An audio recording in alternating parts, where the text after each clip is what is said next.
That is where you have to start though with your metabolism. If you don't have a metabolism that is burning like crazy, like a huge bonfire, and you're like, I don't even know if I have a flame. I have just some burnt out embers. That's okay. That's a place to start. Start by getting enough nourishment. That's the sticks, the twigs, and all that stuff, right? Start by working on your muscle mass, getting more small logs on there. Layer this stuff in, and slowly over time, you can start to really build your metabolism. Hey there, welcome to the Female Health Solution podcast, where we discuss women's health, hormones, and everything else in between. Join me as we dive into the tools that you need to live your healthiest life. What are some of the best ways to boost your metabolism, and what are some of the worst things I have heard about metabolism and how your body burns energy? We're going to talk about it here. I am Dr. Beth Westy, host of the Female Health Solution podcast. Welcome. So I've talked a lot about metabolism previously, and the biggest misconception that I think a lot of people have are just we're not told the complete truth, or we get sort of a piece of information and it's not presented as the whole picture, and how our metabolism and our metabolic process is related to every system in our body, how our system functions. And it's really a baseline for overall health versus just saying, you need to eat less calories and that's going to help you lose weight and boost your metabolism. No, right? Oh, you just need to work out harder. That's going to burn more. No, right? Our bodies, right, are a metabolic process. Is some of this genetic? Yes. Now, can your lifestyle also impact and influence those genetic factors? Yes. Is it involved with our nutrition, in our sleep, in our stress response, in our hormones? Yes. All of these things play a factor in our methylation. If we have other underlying health issues, can that impact our metabolism? Yes. Your thyroid is a big focus, overall for metabolism. Your thyroid, a gland that sits here at the base of your throat, right here, is really in charge of your metabolism and regulating your body temperature. So I don't care about calories. I don't care about exercise and working on all these other things if your hormones are off. And again, that includes thyroid. You cannot outwork hypothyroidism. Or if you have Hashimoto's or other things like that, you have to get everything in your life in balance. And so often we have been told, taught, trained, all these other things, that this is what's going to boost our metabolism.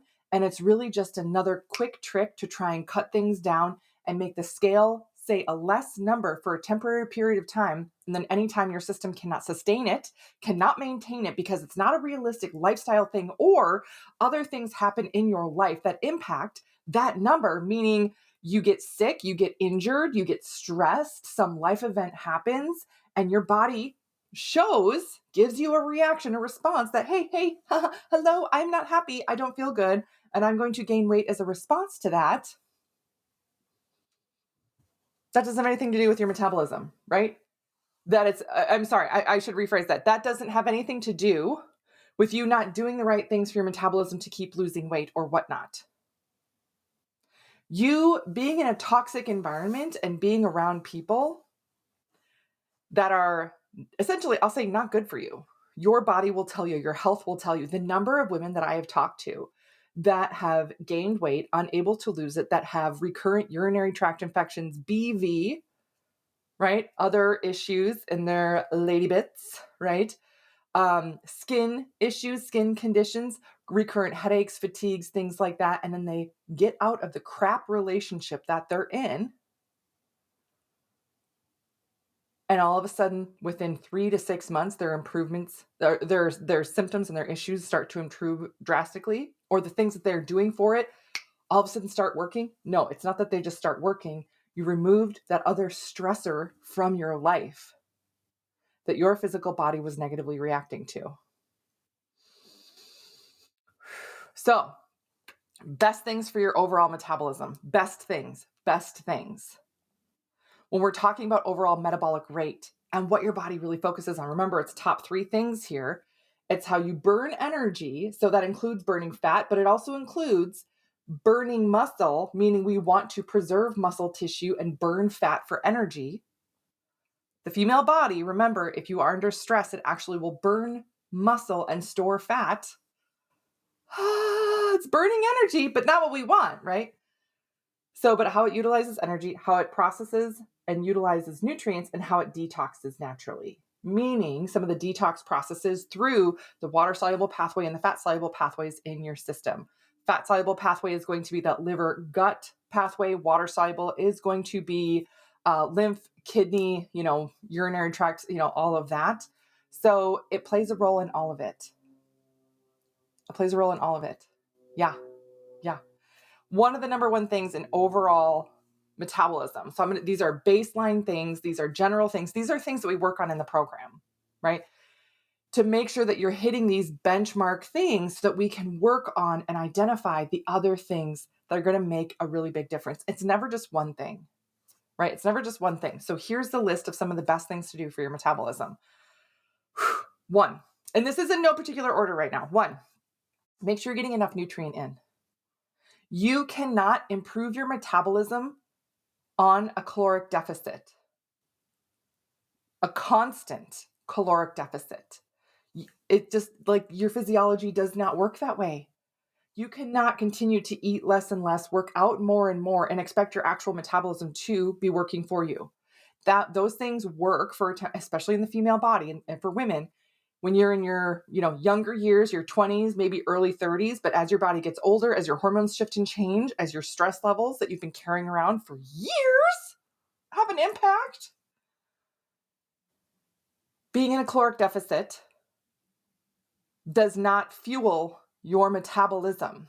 If you want to be able to live a regular life meaning, so I have 3 kids. When my kids make something, if they make cookies and they decorate the cookies with crap tons of frosting and sprinkles, and they're like, Mom, look, and I made this cookie special for you, blah, blah, blah. I'm going to eat the cookie that they worked on for me and made special for me. I'm going to eat the cookie. And if your metabolism is working for you, eating that cookie is not going to wreck everything. You're not going to gain weight just from eating that cookie, right? So being in a caloric deficit and everything is not sustainable for regular life if you want to just feel good about enjoying yourself on holidays or vacations or having treats or things like that, and not worrying about, oh my gosh, there's this holiday coming up, this and this and this. One of the women that I worked with, this was several years ago, she said that one of the most freeing things that she experienced was understanding her actual true metabolism and how that applied to her life. And what she meant was, because she had done so many different meal plan programs, things before, knew how to count macros, had been counting calories since forever. And when we started working together, I was like, yeah, I don't care about calories. What do you mean you don't care about calories? I don't care. I want your body to be fueled and nourished. That is what's most important for your metabolism. We're still on point number 1, by the way. Right? Which is fueling and nourishing your body, right? So she got so worked up about this and had such a hard time mentally working through it. So we had a lot of conversations, a lot of emails back and forth. And she, was working through things, and she had gone through then the holiday season. And she realized then that going through like Thanksgiving, Christmas season, New Year's season, that month and a half time frame, she realized when she got to the end of it, she was like, this was the most enjoyable holiday season I have had in years. And I feel completely different. And I showed up as a completely different person for my friends and family. She goes, last year, the years prior, she goes, I would actually bring my own food. I would have a huge cooler bag. I would have prepped and meal prepped and prepared everything. And I had everything in specific containers measured out to the gram of what I could eat and could not eat, all this other stuff. Any treat or dessert was really just a protein thing. I never ate a regular cookie or anything like that. I didn't feel like I could. And she goes, the crazy thing is that it, stopped working for me. Yet I kept thinking I had to do it more and do it harder and meal plan harder and count more carefully and be really detailed, with all this stuff. And she's like, it just wasn't working. And I was getting mentally exhausted from it. But I got nervous because every other year I'd show up to Thanksgiving with my meal containers. Everybody would sit down and I would dish up my own plate with my own meal containers and sit down. And she goes, I didn't do that. I didn't do that. I went through the whole holiday season. I went through Thanksgiving. I ate what was there. I did portion control myself, blah, blah, blah. But she goes, I ate some of the desserts. Oh my gosh, they were so good. I really enjoyed myself. And she goes, it felt really weird. Okay. She kept doing the same thing through the Christmas holiday. And she said she realized, she's like, I don't understand how this works. Working with your body, all these other things. She's like, I feel like I am less focused on the calorie count, but I'm getting better results than I've gotten in years. And I said, because we've been working on your actual metabolism and making sure you're properly fueled. So the first key thing for metabolism is making sure you're getting enough nutrient in, that you are not under eating, undernourished, or eating healthy things or foods that are, I'll say, posing as healthy, but aren't actually fueling your body, hence fueling your metabolism. That's the first thing, right? Again, the first thing on this list, no particular order. But you're not going to get anywhere and you're not going to improve your metabolism if you keep under eating. Time and time again, eating enough changes so much. So that's the first key thing with metabolism. Eat enough. The second thing is muscle mass. This goes right along with getting enough nourishment in, getting enough protein in, protein pacing. We teach you how to do this, of course. But if you cannot build and maintain lean muscle, there's no way you're going to have a good metabolism. Muscle is hungry. Muscle burns up so much more energy, even at a resting rate. If you want to increase your basal metabolic rate, right? Look at kids. Kids, they are active, they bounce around, all this, they can eat whatever. And their natural basal metabolic rate is so high. But it's because of how fast their body can create new muscle. So as your body ages, to increase your basal resting metabolic rate, and everybody has a different natural genetic one for sure, but to really play off of that, it is lean muscle mass. If nothing else, you adding 5 pounds of lean muscle can really start to shift your basal metabolic rate. Changes your overall energy, everything. Third thing with metabolism, I'm going to talk about gut health. And I'm going to use the word detoxification because your gut does detox things from your system, right? Your liver naturally filters things out, a lot of things, hormones and everything. That's the primary job of the liver is to detox, and it does a majority of your hormones.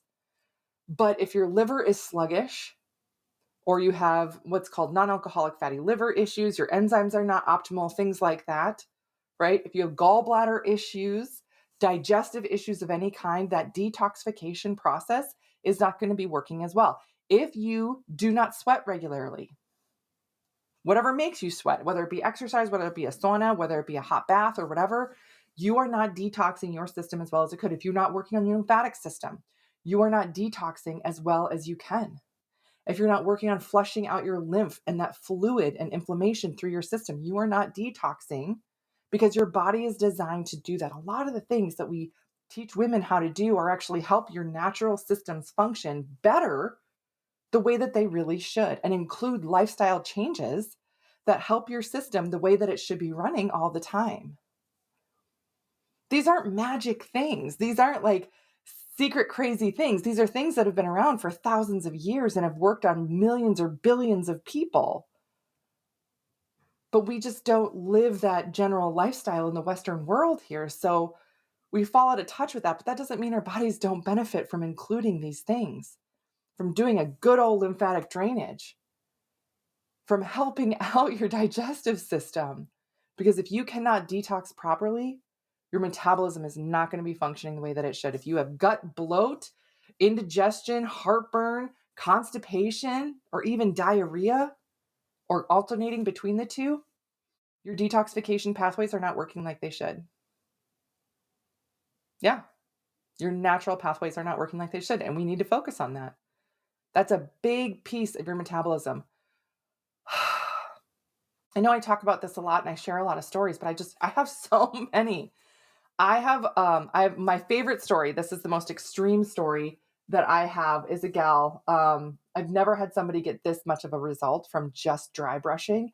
This gal, she was so inflamed. And I told her to dry brush twice a day, do an Epsom salt bath every day for a week. She lost 9 pounds. We didn't do anything else. I didn't ever do diuretics. I didn't ever do any other crazy things, right? And when you're saying diuretics, I mean like there's foods that are natural diuretics and help, flush that out. I want your body to do it naturally. I want to see how it can handle this. 9 pounds of fluid in 7 days. She's like, all my clothes fit different. I look different. I was like, of course. That's 9 pounds of fluid that was sitting in your cells, in your body, in your lymph system. That's wild. Now, I've had people lose 3 pounds in a week from dry brushing and other things like that. It's not increasing your metabolism specifically in just that week. It is helping get that stuff flushed out so that your body can function better. When you feel puffy, when you feel like, oh, my hands are puffy and swollen, oh, what is this? This isn't right. Start focusing on flushing things out.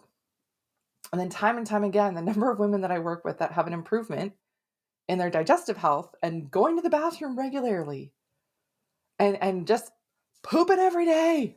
Poop every day. You need to. And then they start noticing, wow, everything is going well. I am like slowly but steadily making an improvement in my health, in the results that I'm getting and everything. Yeah. Because that detox pathway that is meant to work is now actually functioning more like it should. Yeah. That's your basal metabolic rate. The other thing I'm going to mention here with part of this detoxification conversation is methylation. Now, this is going to tie into one of the first things that we talked about with the nutrient deficiencies and make sure you're not undernourished. You need enough B vitamins and methylated B vitamins to methylate things properly. And methylation is a really important step in detoxification. So if you're not methylating, you cannot detox properly. Again, those natural steps and enzymatic pathways in your body. So these are all connected. These are all things that are connected. This is what's important for your overall metabolism. Now, when your metabolism is working for you, it is not just about, oh, I'm going to weigh this much on the scale or I'm going to fit into these jeans or something. You're going to feel strong in your body. You're going to have a clear mind. You're not going to have this brain fog. You're not going to be puffy. You're not going to have that joint achiness, stiffness, or whatever. You are going to feel more connected with your own system and have this vibrancy and energy that you didn't have before. That's the importance of your overall metabolic rate. You're going to feel more nourished from the foods that you're eating. It's easier to be an intuitive eater when your blood sugar levels aren't going crazy all over the place. How do they go crazy all over the place? If you want me to do more on that, I can. Let me know, below this. Give me a comment or shoot me a message or something. I can. But again, this is not about just eating less. That is not going to make your metabolism work harder for you. Your metabolism, the way I describe it, easy way to think about it is like fueling a fire. It doesn't happen overnight. You want to you want to build a really big fire? What's the best way to do it? Right? You start small and you start feeding it little twigs and sticks and everything, and then you start adding at the right time and the right sizes of bigger sticks to small logs to bigger logs. Then you can throw anything on that big fire and it will burn it up like that. That is where you have to start, though, with your metabolism. If you don't have a metabolism that is burning like crazy, like a huge bonfire, and you're like, I don't even know if I have a flame. I have just some burnt out embers. That's okay. That's a place to start. Start by getting enough nourishment. That's the sticks, the twigs, and all that stuff, right? Start by working on your muscle mass, getting more small logs on there. Layer this stuff in, and slowly over time, you can start to really build your metabolism. The other key piece here, and I've talked about detoxification, I've talked about methylation, is really making sure you are checking your hormones, checking your nutrient levels. We do that by looking at a Dutch test, but these are also things that we work with you on in the program. So you're not missing anything then. You can get your hormones tested. If you need a GI map, we add that in too. We layer in things that are going to be most important for you to target specifically. And then we guide you through this process and work with you and say, okay, this is great. This is what you should layer in next. Or, hey, your adrenals were really tanked. Do not start going to the gym and going balls to the wall. Like that's going to be putting water on the small fire that you're starting to build. Wait, hold off on that. And really, let's make sure your nutrient levels are better. It can take a certain amount of time to really build up those nutrient levels. It's like trying to, oh, I started a fire and the leaves are on fire, right? And I've got these little sticks. Now I'm going to put a log on the fire. That's going to the gym and lifting weights. That is going to squash out that little fire you had going. You're not ready for it. You're not ready for it. You have to layer things in at the right time to slowly build this huge, blazing fire that will burn whatever you put on it. Meaning anytime you want to have a cookie or whatever, you're not going to feel like garbage from it. You're not going to notice it impact anything much because your metabolism is working hard for you. So, all right, that's what I got for you guys today, talking about the most important things for your metabolism. Let me know if you have any other questions, if you need any other help with anything. And of course, make sure you are on the wait list for the next program that we are running. We work with you on your nutrient levels, when and to exercise through what the best types are to start with. We do Dutch testing, right? We do any other testing that you need. And most importantly, we guide you through this process to make sure you're not getting lost along the way or that you're not following some person's random advice that's not the right fit for you because it's not actually the right fit for your results. The things that we do are results driven, meaning we look at your results. This is not a cookie cutter thing. This is not, hey, everybody start here and eat this thing and do this thing and da da da. You are different. What your system needs is going to be different than somebody else's. So that's what we do. We focus on you specifically, what you need, and what's going to give you the best results.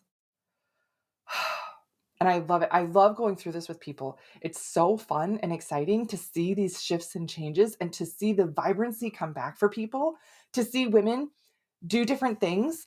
And it's one of my favorite things about this. And I'll just share this really quick because I feel like the most important thing here when we talk about this, and I've worked with women for decades, especially when we're looking at like, oh, I want to feel better in my body and I want to look better and I want to have more confidence. I want to feel better. I want to perform better and produce more. You want to show up as the best version of yourself for the other people in your lives.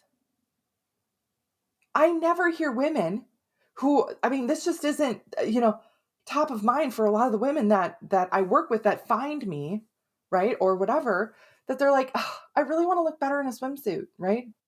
These women, they're like moms or they're older and they're like, yeah, I don't care about looking good in a swimsuit. I just want to be able to not be embarrassed and not feel ashamed of myself, but also to be able to go on vacation with my family, put on a swimsuit, feel okay about it at least, but then keep up with my family and not feel gross and not be exhausted and not be crabby or be able to stay up later one night with family and enjoy things and do all of that. I share a story sometimes about a gal I worked with. And some of this, she realized like there was an issue in her marriage, which is a different part of the story. But one of my favorite things that she talks about was that in the summertime, her and her family and her whole extended family, like her sisters and cousins and her mom and dad and aunts and uncles and like huge group of people, they would rent this huge cabin every summer for a week on this lake, like way in the mountains and stuff. And she had said the year prior that she took that whole week and like, she's like, my parents are great. Everybody's great. Like they take over taking care of the kids to give the grandparents take over to give the parents a break. So she's like, I slept, I read, and she's like, I just checked out that week last year. And she's like, I wanted it to be different. I want to spend that fun time. I didn't go on hikes with people. I was too exhausted. I only went swimming once. I love to swim. I swam in high school. I'm a good swimmer. And she said that we had worked together. And then the next year she went to that same vacation that they had the whole time. She played in the lake with all the kids every day. She swam every day. She went on the hikes. She was up early, not because she felt obligated or whatever. She just felt that good. And she realized that during that vacation and afterwards, she was like, my life is completely different now. Yes, I look different. My metabolism's better, right? My metabolism's working for me. I ate, the extra things, I ate cobbler. I had glasses of wine, blah, blah, blah. I didn't worry about it. I was being so active. I could keep up. I could recover well from going on these extensive hikes with people. But I was able to be the person I really feel that I am. And I didn't have my fatigue or my brain fog or my bloat or anything holding me back. That's the difference. So think about this. When you are looking at your life right now, what things are you being held back by in regards to your health and everything that could be improved if your metabolism was better? And it's okay if it's like your confidence in yourself or your connection to your own body, right? Stop waiting for something else to shift and change. Start right now, get on the wait list, start learning more about how we work with this and how we shift and change this moving forward. This is one of the most essential things that you can learn for yourself, how to get back in touch with your body so you can be the best version of you. So that's what I got for you today. Thank you for tuning in. Thank you for being here. Let me know if you have any other questions. Let me know if there's anything else that you want me to deep dive into. I'm more than happy to share. I'm always very transparent about myself personally, but I also love to share other stories that, again, they sit on my mind. And it just makes me think, God, I love what I do. I love what I do when I hear these stories from these women, that their lives are different. Their kids' lives are different. Their relationships are different. That whole dynamic is different. Okay, I'll share with you again. If you haven't heard this other story, I'll just say it really quick. So she, had been having problems in her relationship and blah, blah, blah, this gal that went to the lake. And she was like, I'm not sure if it's me or if it's my husband. Like, I was sleeping and trying to recover and da-da-da-da-da. And she's like, my husband said he was really tired too and blah, blah, blah, blah, blah, and whatever, but he doesn't seem tired. He just seems to be checked out. And then I end up doing all of the things and I'm even more exhausted than I normally am. I take on the mental load, the physical load for caring for our family, etc. Blah, blah, blah, blah, blah, right? So especially after this vacation, when she was feeling so good, he just sat there and didn't engage with anybody. She's like, yeah, he didn't take a nap or things, but he just was like checked out. And she's like, I don't think this is the right move for me. She's like, I wouldn't have even seen that before. She goes, I didn't even see it last year. I just felt really unhappy, but I also felt unhappy with myself. So she goes, I'm in a completely different place this year and I'm moving forward with my life differently. I hear that from a lot of women too. So, all right. I'll see you guys later, and make sure you go where the links are. Click those links, get on the wait list. You do not want to miss out. Stop waiting to really live the best life that you can live. Thank you for joining me on today's episode. If you would like more information, just head on over to drbethwesty.com for all the show notes and information from today's episode. And if you're looking for more community, more support, you can find and follow me on Instagram, Facebook, YouTube, TikTok, and I would love to see you there.